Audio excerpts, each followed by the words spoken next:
بسم الله الرحمن الرحيم. ازيكم يا اصحابي؟ عاملين ايه؟ جاي النهارده بعمل لكم حلويات. انا في الحلويات بقى تلاقوني بعمل معاكم حلويات على طول. اكل لا، نادر ممكن تلاقوني على القناه مفيش اكل خالص يعني، عشان ولادي هما بيحبوا السكريات. هنعمل سوا صينيه الجلاش. صينيه جلاش بالمهلبيه باسهل الطرق، يعني مفيهاش اي حاجه خالص. دلوقتي هنعمل السيرم عشان نرفعه على النار عشان يلحق يهدى شويه قبل ما نخلص صينيه الجلاش. بسم الله الرحمن الرحيم. انا السيرم بعمله، احط كوبايه سكر،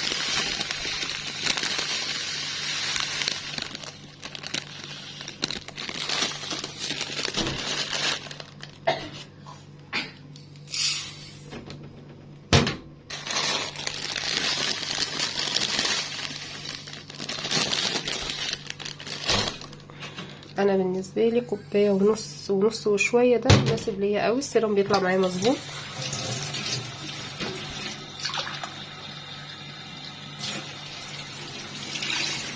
على كوبايتين ميه، كوبايه اتنين، عصره ليمونه. ده بيبقى عندي ليمون، ولما بحس ان هو ابتدى خلاص قرب ان هو يعني هياخد وقت طويل في التلاجة او كده ممكن يبوظ مني، بقعد اعصره. بس مش بعصر كتير، يا دوبك يعني نص ازازه زي دي. اول ازازه لو استخدامي كتير. انا بستهلك ليمون في اليوم بطريقه يعني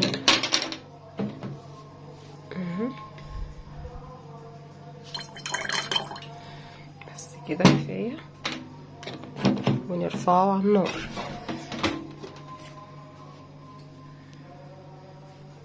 دي كده رفعناه على النار، هنسيبه بقى يغلي ويتقل مع نفسه، ونحضر المهلبيه. دلوقتي بقى نحضر المهلبيه الحشو، بس لازم تكون تقيله، يعني مش تبقى خفيفه ان هي المهلبيه الحلويات، لا لازم تكون تقيله عشان لما تدخل الفرن ما تسيحش وتطلع على فوق وكده وتبهدل الدنيا يعني. ده نص كيلو لبن. هنحط عليه النشا، يعني بتاع 3 معالق نشا. دي تاني معلقه، معلش الاولى حطيتها لوحدها. تالت معلقه.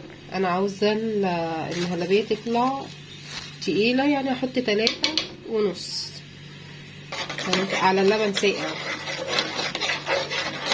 تمام.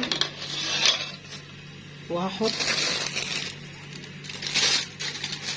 يعني بتاع 3 معالق سكر، ان هو برضه يبقى مسكر شويه، مش قوي عشان احنا هنحط السيرم لسه. يعني حلو 3 معالق سكر، ان هي ما تبقاش مسخه برضه. ونقطه فانيليا بسيطه جدا. اجيب الفانيليا وجايه لكم.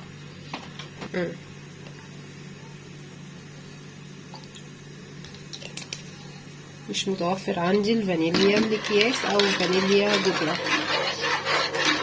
ونزود كده ونسيبها على النار بقى، بس نوطي عليها عشان تبقى كلها مره واحده، ما تكلكعش. ما تعلوش عليها النار عشان ما تكلكعش.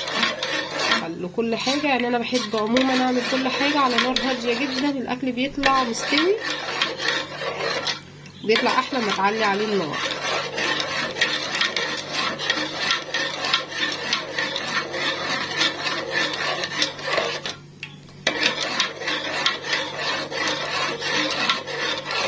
هولع النار وارجع لكم. هي كده علقتها على النار، ودي السيرم اهو. سيبيها بقى براحتها، يعني عشان مش بحب اطول الفيديو على قد ما بقدر، لاني انا كمان بزهق من الفيديوهات الطويله جدا. هي كده دابت اهي في قلب العجينه، وخليها على نار هاديه خالص، تتقل براحتها خالص. وتستنوا عليها نص ساعه ان هي تهدى حتى خالص، عشان لما نيجي ننزلها على الجلاش ما تبوظش الدنيا. مش هبتدي اعمل صينيه الجلاش دلوقتي خالص غير لما المهلبيه تمسك وتهدى شويه، وبقى يكون حتى السيرم تقل وطفيت عليهم النار خالص. ابتدي بقى اشتغل في صينيه الجلاش وادخلها الفرن. اخلص والمهلبيه تتقل وتهدى وارجع لكم تاني هشوف هنعمل ايه سوا. اوعوا تروحوا في حته. اهي دي المهلبيه وصلت للقوام اللي انا عاوزاه. بصوا يا جماعه، شايفين القوام ده؟ شايفين؟ بصوا تقيل. بصوا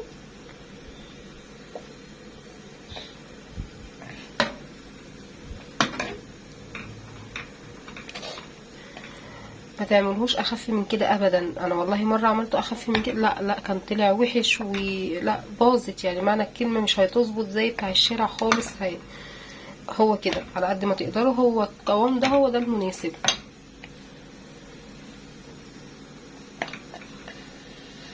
ومعلقتين السكر الكبار لا مظبوط، حتى السكر بتاعي ان انت تاكليه كده مظبوط.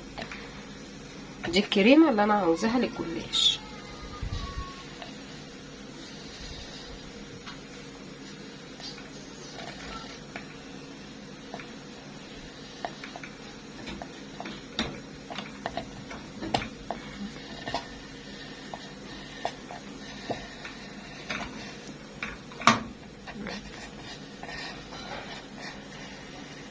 بعتذر على منظر البوتاجاز، بس عشان انا هشوي عليه بتنجان عشان بابا غنوج، فعشان كده مش عاوزه انضفه. هبقى اعمل معاكم بابا غنوج الاول وبعدين انضفه. بس كده هطفي عليها، والسيرم لسه متعلق عليه، سيبه براحته. ودي هسيبها تهدى خالص عشان ما ينفعش انزلها في قلب نص صينيه الجلاش سخنه. ده القوام اللي انا عاوزاه في صينيه الجلاش. سيبها تهدى وارجع لكم تاني. انا كده بجهز الماده الدهنيه للجلاش. ده زيت، يعني قولوا ربع كوبايه زيت على 3 معالق سمنه. لازم الجلاش انا لازم احط له زيت. اللي هيقولك لا اصل بينشفه وبيفتفته، لا، الزيت هو اللي بيظبط صينيه الجلاش، مش السمنه بس. السمنه بس بتخليه طري خالص كده زياده عن اللزوم، وانا عن نفسي ما بحبوش ان هو يبقى طري زياده عن اللزوم كده، مش حلو خالص. جربوا تحطوا مع السمنه تخلطوها بزيت، يعني مقدار الزيت هو نفس مقدار السمنه. زي ما هياخد معاكم بقى. انا ساعات بيخلص وبزود، وساعات لا بيتبقى. دول 3 معالق كبار سمنه على ربع كوبايه زيت، ربع كوبايه زيت.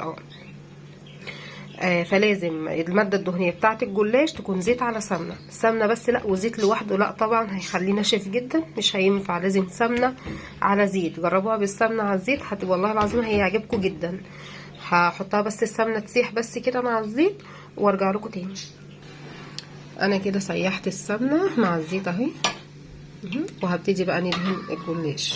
بسم الله الرحمن الرحيم.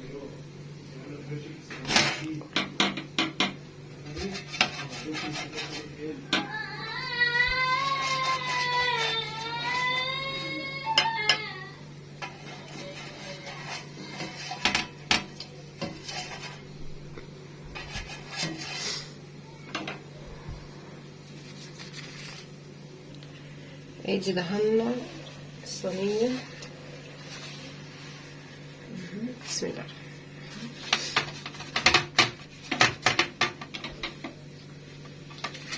ماما. نعم. بعمل لك جلاش. جلاش ايه؟ جلاش ايه؟ جلاش.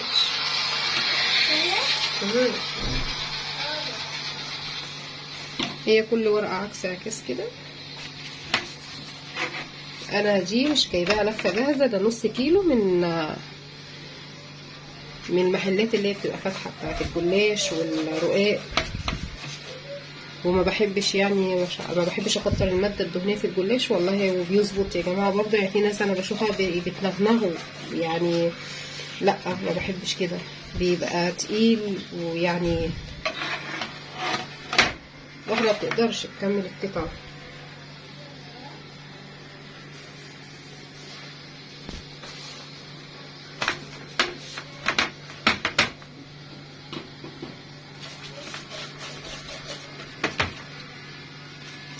بصوا كده الفيديو هيطول عليكم. انا هخلص هو تقريبا بتاع 18 ورقة او 16 ورقة، يعني 8 فوق 8 تحت، واقوم حاطة الكريمة. استني نحط ورقة تاني معاكم.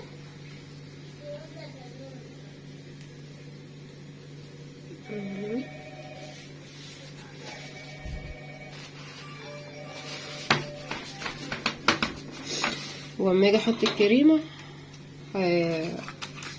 هكمل معاكم عشان الفيديو ما يطولش.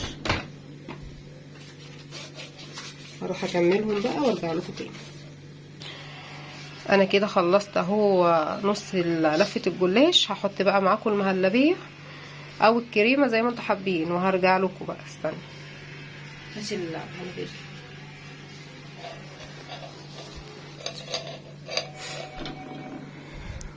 تعالي انتي صوري لي عشان انا اعرف.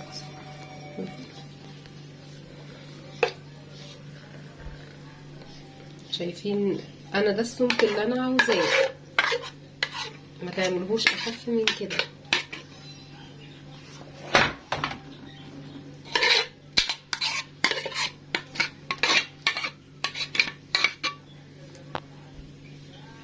بسم الله الرحمن الرحيم. عاوزه بقى تحطي قرفه من عليها بتبقى تحفه، بتبقى طعمها تحفه. والمكسرات يعني بتبقى حاجه وهمي كده لو حطيتي قرفه من هنا من على الكريمه كده ومن على الوش بقى وهي طالعه. بس انا ابني الصغير ما بياكلش الزبيب ولا جوز الهند ولا المكسرات ولا القرفه ولا الكلام ده. فهو يعني انا يعني بعمل حاجه دي عشان انتوا سمعتوه طبعا. وهو واقف يقول لي ماما كيكه، هو عنده 3 سنين، ربنا يخليه لي يا رب ويخليه لكم عيالكم يا رب. بس فما بقدرش احط اي حاجه بقى، بنتي الكبيره وجوزي وكده هما بقى بيحطوا من بره. لكن ابني لو لقى فيها زبيب، لقى فيها جوز هند، مكسرات، قرفه، ما بياكلش الحاجه دي خالص. هحط بقى، هقفل بقيه الورق من فوق وهرجع لكم برضو تاني. انا جيت لكم تاني اهو وبكمل معاكم صينيه الجلاش عشان بنتي واقفه عماله تقول لي يلا خلصي يلا خلصي. ليه بقى؟ عاوزاني اغسل لها قفص العصافير بتاعها واغير لهم الميه والاكل. والله العظيم انا ما يعني انا عمري ما بتعامل مع حيوان اليف نهائي، يعني اول مره في حياتي وجالها العصافير دي ما بتنيمنيش الليل وهم يعني عمالين يبصوا لي. انا مش فاهمه، اللي يعرف يا جماعه التعامل مع العصافير ازاي الله يخليكم يقول لي في التعليقات.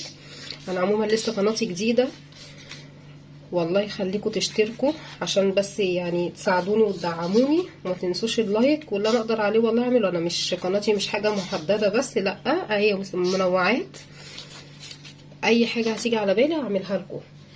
فقولوا لي العصافير دي بيتعامل معاها ازاي عشان هم صعبانين عليا خالص، عمالين يبصوا لي وانا مش فاهمه هم عاوزين ايه. انا هنضف لهم السبت بتاعهم وهشوف هم محتاجين ايه. بس انا كاكلهم طيب ايه اللي بيتحط؟ انا اعرف ان الاكل بتاعهم من عند العطار. طيب في حاجه تاني هم ممكن احطها لهم؟ خيرايه يعني.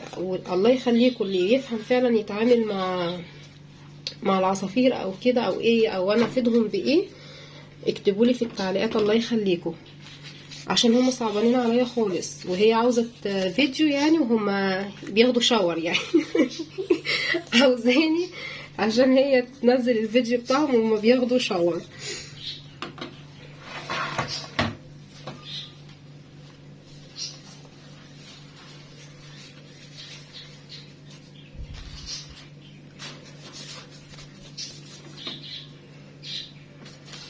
هي الصينيه بسم الله ما شاء الله يعني تشوفوها كده تقيله بحاجه محترمه يعني والله. ومش بتتكلف اي حاجه. تشوفوا الحلويات اللي لما بنجيبها من بره في الظروف اللي احنا فيها دي محدش اصلا يعني حتى بقى يشتري اي حاجه من بره خالص. يعني هي مش هتكلفكوا 30-40 جنيه وحاجه نظيفه ومعموله في البيت وعارفه مصدرها كويس.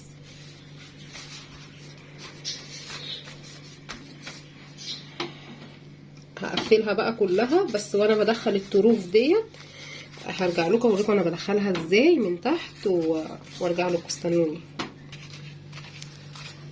اديها كده خلصت الحمد لله. بس الطروف دي بقى كلها انا بحب اسقيها عشان ما تنشفش.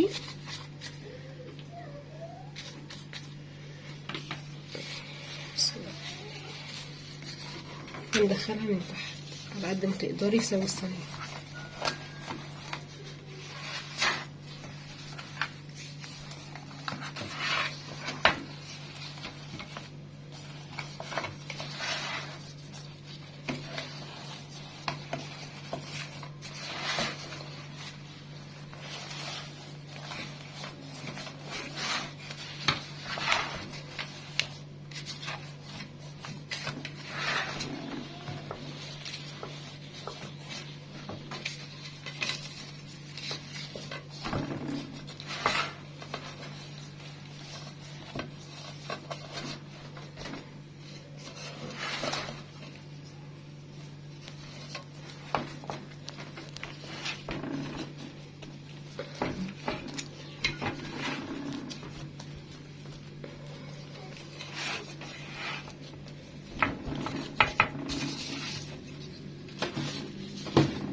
بس كده هنقطع بقى.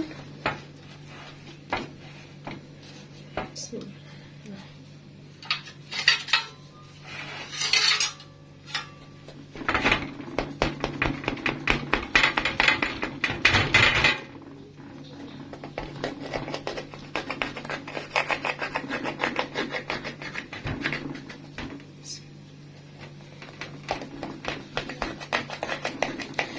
لو بقى الكريمة او الحشوة خفيفة، هي كده كده ايه هتطلع شوية على الوش بس هتلاقيها هبت تاني. لو الحشوة خفيفة هتلاقيها غرقت الوش كله، حتى لو نص نص هتلاقيها غرقت الوش كله، يعني الدنيا اتدمرت خالص.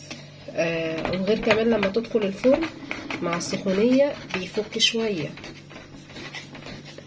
فمش هتبقى صينية، هي مش هتبقى صينية جلاش، هتبقى كريمة بالجلاش ماشي، مهلبية بالجلاش ماشي، لكن مش هتبقى صينية جلاش. اكمل تقطيع فيها وارجع لكم بقى. وادي كده بعد ما قطعتها، ما تخافيش يعني هي كده اللي طالع من الكريمة دوت لا عادي، ده بسبب التقطيع وهيختفي خالص لما تدخل الفرن. بس برضو باكد عليكم لازم تبقى الكريمة تقيلة جدا. وانا كنت مولعه على الفرن في الاواخر كده يعني هو سخن. هنشوف كده. هي كده هي خلاص يعتبر استوت. على فكرة هي خدت، انا سبتها على الشعلة اللي تحت نص ساعة ولسه مولعه الشواية حالا. تقريبا كده تمام. استنوا بقى اطلعها معاكم.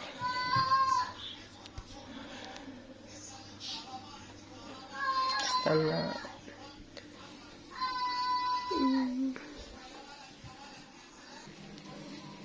انا كده طلعتها اهو. ادي ده شكلها، ما رضيتش اخليها تاخد لون اكتر من كده. واول بقى ما تطلع كوبايه لبن بس، دي دافيه على فكره، المفروض تحطوها ساقعه خلاص، بس يعني المتاح عندي هتعامل بيه.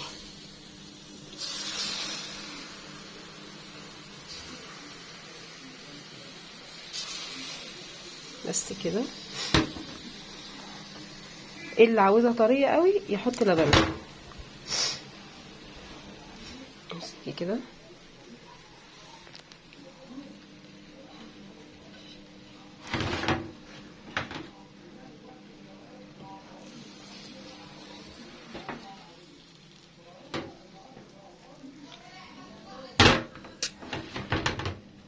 دي قشطه.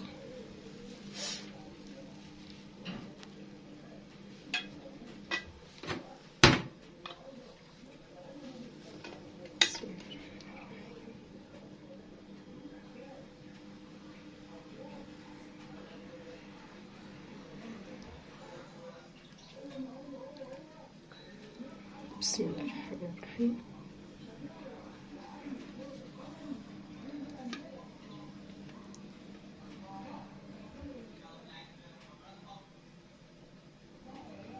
وده السيرم، لو حابين تخففوا اقل من كده عادي برضو بتبقى تحفه.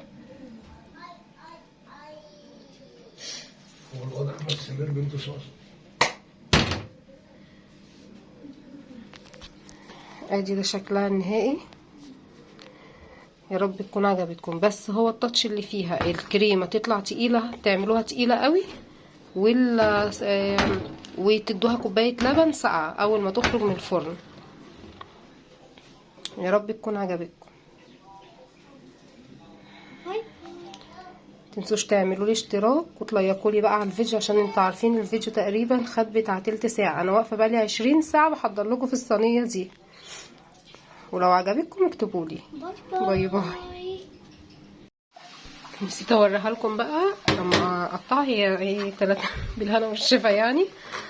طارت يعني ربع الصينيه. بسم الله الرحمن الرحيم. اهي دي شكلها من جوه وطعمها وهم والله العظيم. جربوها وبأقل الامكانيات هتعجبكم جدا وهتدعولي عليها.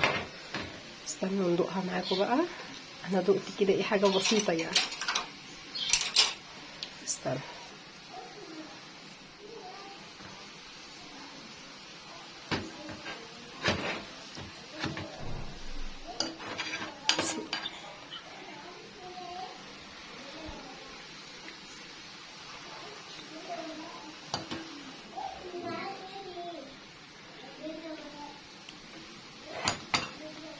جربوها والله العظيم هتعجبكم جدا. متنسوش بقى الاشتراك واللايك عشان تعبت جدا في عمايلها والله، واقفه على رجلي من الصبح معايا اطفال.